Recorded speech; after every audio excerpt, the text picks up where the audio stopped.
Ini sih gokil ya, Poco F4 yang bikin kita melongo pakai Snapdragon yang gahar. Gak salah sih kalau kalian minat sama handphone ini.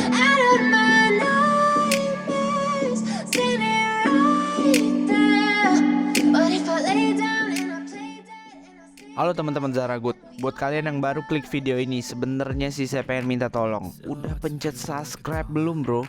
Kalau belum pencet kali, biar saya senang dikit, apa gitu ya.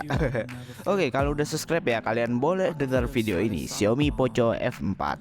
Ya keren banget sih. Buat sekarang di tahun 2023 masih oke nggak bro? Karena kalau kita tahu rilis HP ini di tahun 2022 pada bulan Juni. Ya sudah berjalan beberapa bulan sih. Kalau sekarang kita buat di bulan Februari dan sudah ganti tahun juga. Tapi apakah masih worth it? Mari kita bicarakan sekarang. Poco F4 5G. Untuk berat dari badan Poco F4 5G ini adalah 195 gram dengan 7,7 mm thickness. Handphone Poco keluaran terbaru dengan menggunakan Android 12 up to 13 yang sudah menggunakan MIUI 14 for Poco, Brody. Ya, yang bikin menarik banget di sini adalah ukuran layarnya yang besar banget ya. Ukurannya dikasih 6,67 inci dengan resolusi 1080 x 2400 pixel. Makin gokil, makin gokil. Dan yang bikin kita semakin gokil, karena HP ini harganya sudah oke juga ya. Ya nggak mungkin kalau dia belum bisa 5G. HP ini udah support 5G, yang artinya kalau kalian mau berinternet dengan cepat, dan untuk beberapa wilayah yang sudah support 5G, kalian sudah bisa menggunakan dan memanfaatkan sinyalnya. Sinyal 5G yang diberikan oleh Poco F4 ini memang sangat gokil, karena di mana masih jarang loh HP-HP yang pakai sinyal 5G. Oke, kalau udah sinyal 5G gimana lagi tuh? Iya, sebenarnya kita mau bahas dimensi wedge build dan SIM-nya. Bodinya gimana ya? Bodinya itu sebenarnya udah dikasih glass front, jadi Gorilla Glass 5 dengan glass backdoor juga. Artinya bahan baku dari backdoornya udah dari kaca ya. Kalian gak perlu ragu sama yang namanya polikarbonat itu lagi, polikarbonat. Jadi ini sudah dijelaskan bahwa di sini menggunakan bahan glass alias kaca, dan juga sudah menggunakan dual SIM nano, yang artinya kalian bisa mudah sekali dalam menggunakan dua SIM berbeda. Yang satu Telkomsel, yang satu Mentari, boleh kali. Oke, lalu ini juga sudah pakai IP53 Dust and Splash Resistant. Ini bukan buat dicelup-celup sama kalian handphonenya, tapi kalau buat percikan air, debu ya udah sabi nahan ya. Kayak kena hujan gitu, dia masih ngangkat. Tapi kalau kalian celup di kolam renang, ini udah gak support. Jadi jangan coba-coba celupin handphone ini ke dalam gelas kalian. Lagian siapa juga sih yang mau nyelupin HP bang? Oke, lanjut. Sekarang kita bagian display. Displaynya itu pakai apa bro? Jelas banget, ini sudah kelas lain bro. AMOLED 120Hz dengan HDR10 Plus dengan Dolby Vision 900 nits.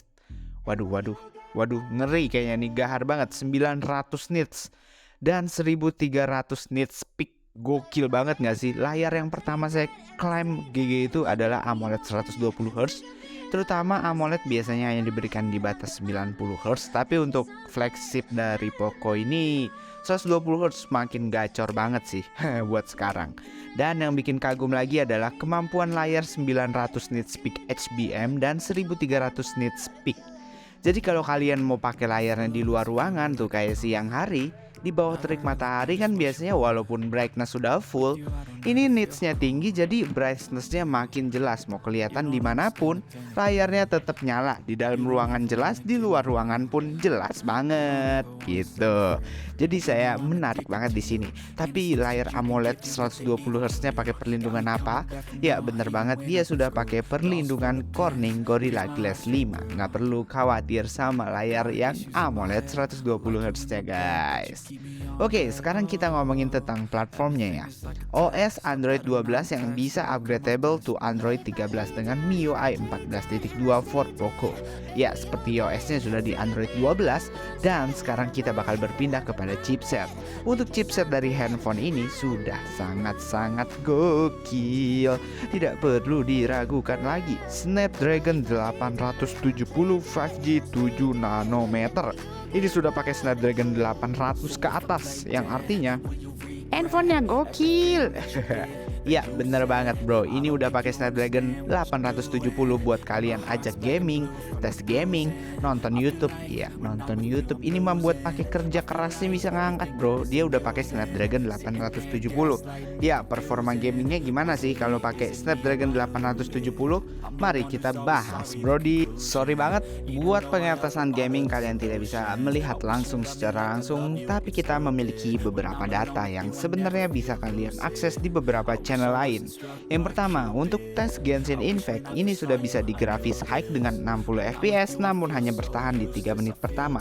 Tapi untuk performa di Genshin Impact ini sudah bisa kita bilang cukup stabil dan sudah gokil dan gacor banget. Karena melihat Snapdragon 870 dipakai gaming, apalagi Genshin Impact yang termasuk game berat, ini mudah saja dilalui oleh handphone Poco dengan mulus guys. Selanjutnya bisa dilanjutkan dengan game PUBG Mobile yang sangat hits di kalangan anak muda. PUBG Mobile ini sudah support di HDR Extreme 60 fps dan kalau diturunin ya bisa sih di Ultra HD Ultra 40 fps. HDR Extreme 60 fps sudah mulus banget dimainin di Poco 5 4. Ya jadi gokil banget sih untuk gamingnya. Jadi untuk Genshin Impact PUBG Mobile yang berat-berat itu bisa ngangkat. Dan untuk Apex Legend Extreme HD udah aman banget dan handphone ini udah ada giroskopnya. Yang pastinya kalau kalian pakai gaming ya udah nyaman banget gak sih? Dan mungkin yang terakhir itu Mobile Legend bisa di rata kanan. Karena apa? Mobile Legend HP 2 jutaan juga udah ngangkat. Ya yang penting tuh Genshin Impact sama PUBG Mobile dan Apex sih sebenarnya. Karena itu game-game berat yang bener membutuhkan grafis tingkat tinggi dan chipset tingkat dewa seperti Snapdragon 870 dengan 7 nanometer. Gokil banget nggak? Untuk GPU-nya sudah menggunakan Adreno 650. Tapi kalau kalian pengen tahu ya, di sini itu penyimpanannya berapa? Dia memberikan beberapa varian, 128GB dengan 6GB. Lalu ada juga 108GB dengan RAM 8GB, lalu ada RAM 256GB dengan 8GB RAM dan 256GB beserta 12GB RAM. Kalau aku sih mending ambil yang 8GB, tapi kalau mau yang lebih gacor ambil aja yang RAM 12GB dengan penyimpanan 256GB. Karena di sini sudah tidak tersedia card slot, artinya kalian nggak bisa nambahin SD card lagi nih di sini. Cuman bisa pakai dual SIM aja. Jadi mending langsung ambil penyimpanan internal di 256GB. Tapi sesuaikan lagi sama budget kalian masing-masing teman-teman. Oke, let's move to the camera. Ya, di kamera ini ada sedikit perbedaan. Ya karena kita lihat kameranya itu berbentuk unik sekali ya, lingkaran tapi ada persegi panjang gitu. Resolusinya berapa? Untuk resolusinya di 64 megapiksel dengan kemampuan PDAF serta OIS. Lalu ada kamera satu lagi dengan 8 megapiksel yang bisa digunakan untuk ultra wide, dan yang terakhir adalah 2 megapiksel untuk lensa makro. Ya, PDAF dan OIS jadi udah ada gimbal-nya, digital image stabilizer, dan fiturnya sudah ada LED flash serta HDR panorama guys. Dan kemampuan videonya berapa? Untuk kemampuan videonya udah gokil, tapi ini bikin melongo. 4K 30 atau 60 fps saya rekomendasi banget untuk pengambilan video seperti ini, karena beberapa handphone menyediakan fitur 4K tapi hanya terbatas di 30 fps. Makanya kalau udah ada 4K 60 fps saya berani jamin bahwa hasil gambar yang diberikan untuk slow motion serta videonya mulus dan bagus, karena ini sudah pakai 60 fps di mode 4K. Untuk kamera depannya sudah dibekali dengan 20 megapiksel dan sudah ada lensa wide. Untuk pengambilan videonya memang tidak sebagus kamera belakang. Ya, kamera depannya dibekali dengan 1080 30 fps.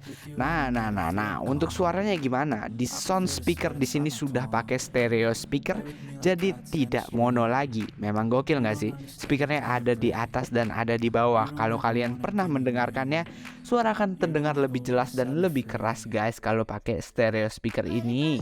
Tapi yang sangat disayangkan kalau udah ngomongin speaker, enaknya tuh samaan sama yang namanya 3,5 mm jack. Tapi di sini udah nggak ada.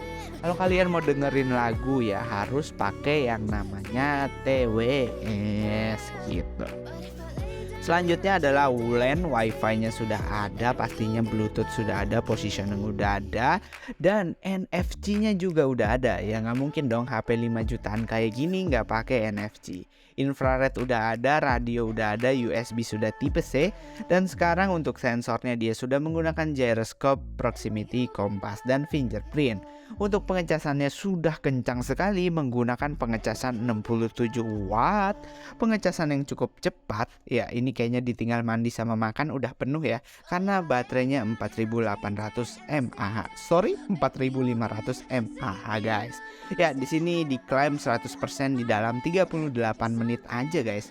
Dan untuk skor Antutunya sudah tembus di 590.000 dengan Antutu V8 dan Antutu V9 dengan 698.000.